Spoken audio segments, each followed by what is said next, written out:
Hey, so I just played Solar Ash for a couple of hours, and I want to talk about the game a little bit. Kind of a first impressions type of thing. Maybe help you decide whether this game is for you or not. The way I would describe this game right now, it's like the game Journey, but it's a sci-fi journey with more gameplay mechanics. It's really cool and it has breathtaking scenery, and there's monsters and stuff, and there's a black hole, and weird shit's going on, but it's really chill when you play the game. So it starts off pretty strong. The story is really pretty straightforward. I won't be spoiling anything. I've played the game around 4 hours so far. I'm trying to do pretty much everything so I can 100% the game. What that entails is getting like collectibles, so you get like a new suit for abilities and stuff like that. But what's interesting is the gameplay is honestly a lot more simplistic than I expected it to be, but I don't mean that in a bad way.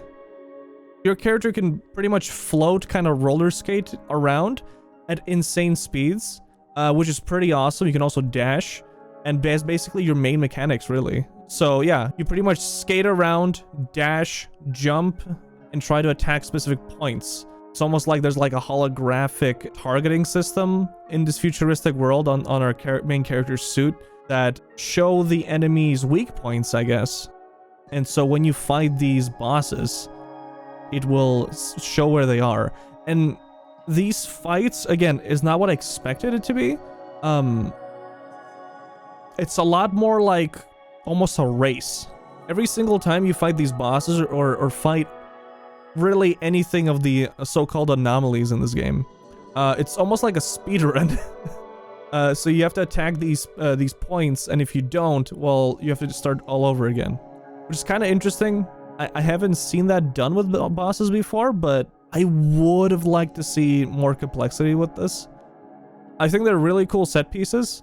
I feel like the bosses could be more threatening, or at least in higher difficulties. I have been playing this game on next to the hardest difficulty, but the bosses seem a bit non-threatening, and I kind of wish there was multiple phases to the boss, where like the first phase is you have to actually get close to the boss. But instead, you kind of just get pulled in pretty much immediately, so far at least.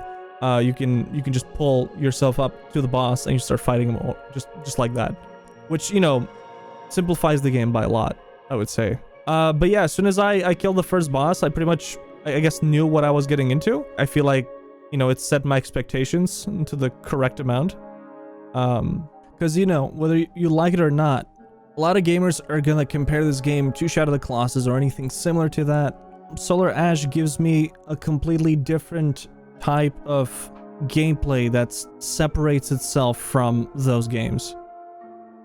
But anyway, over the next couple of bosses, the complexity start to show. Especially on the harder difficulty. It seems like the harder difficulty you play in the game, the faster and more precise you have to be in general, or else, well, the boss will kill you and stuff like that. The reason you would want to play this game would be, honestly, its really beautiful world, its expertly crafted movement and gameplay mechanics, and a fairly above average story. I can't say much about the story yet, but so far I'm intrigued. They don't overdo it, they don't oversell it. I think it's enough for the player to be interested and keep pushing you forward. Which brings me to collectibles, actually. So the collectibles actually have parts of the story that will actually help you understand a little bit more, I guess, what happened to the other characters that are the same as the main character. I think that's kind of cool. They made the collectibles seem a lot more of a necessity than in most games. If you want to know the story a little bit better, I suppose. And just get to know the characters.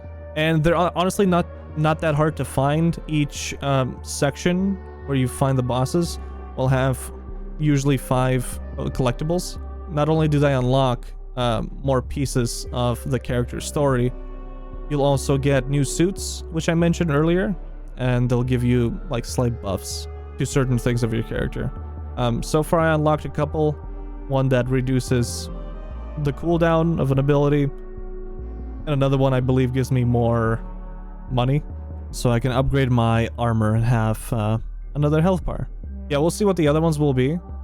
I'm probably around halfway there. But yeah, I think the biggest sell of this game is just the platforming, the traversal, and just the spectacle of fighting these bosses. I would say don't expect anything like extremely challenging. I think the challenge would definitely be for players that haven't played platformers that much, especially 3D platformers. And you know, if you want to play in harder difficulties, you'll have to be a lot more precise and just really quick on your feet, which I think is pretty cool. I haven't failed too much in the game. I guess on this difficulty, I expected a little bit more crazy stuff happening, or just, you know, just the bosses being more aggressive towards me. Which did start happening at around the last boss I fought. The thing started shooting lasers at me right as it spawned, pretty much. Which I thought was pretty cool. But again, I just wish it was even more aggressive. I wish there was a whole phase of me trying to get closer to him. You know what I mean? And yeah, which brings me, I think, to my next section. Is honestly, the movement feels amazing. I think they really nailed the movement. It's extremely fun. Honestly, I can play around with this movement all day, especially if they had even more challenges. It kind of makes me want to have more extra little things you can do in the world to just mess around with the movement. I don't know, some sort of races maybe, or like just weird challenges. I don't know. But there aren't any. Basically, the meat of the game is, you know, the level exploration, finding the bits and pieces that will summon the boss himself, and then after that, getting those collectibles. That's basically the meat of the game. And I would say if you like the first half an hour of the game, you're gonna like the whole game through and through. Not to mention, I thought it was a really cool choice to add voice acting to this game. I did not expect voice acting in this game at all. Simply because, well, voice acting is very expensive. And for, you know, independent video games developers to add voice acting, that's a pretty big cost. I was a little worried it might be really cringy, as some video games have really bad voice acting. Let me tell you, I played a couple recently, and they were so bad it took me out of the game completely. I just really didn't care anymore. Like at that point, it should have just been, I don't know, noises or just text. But yeah, I'm happy to say, like, the voice acting is actually really good in this game. And it will help you get more pulled into the story, at least, which is great. A lot of indie games have that issue, and this one does not. There's no way I can activate the starseed without Sid. Better scan for these anomalies and hope there's a way to remove the interference. We must reach all the stations, receive the wisdom of the elders. My final day among the living draws short.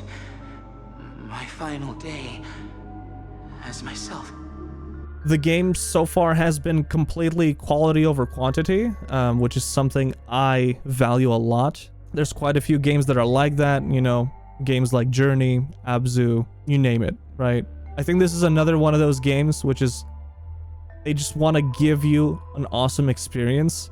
They don't want to waste your time in any way. They've got all these set pieces and cool maps and platforming set for you. They don't want to repeat pretty much anything other than, you know, the core gameplay, which is really fun, and honestly, I haven't gotten tired of it, at least yet. And so, would I recommend the game? Considering how I talked about that the game is not, you know, it's not very challenging. Like I said, I would describe this game more of like a sci-fi journey game that has multiple levels and, so, you know, has some Shadow of the Colossus bosses, but, you know, they're not super threatening, they're more like a spectacle.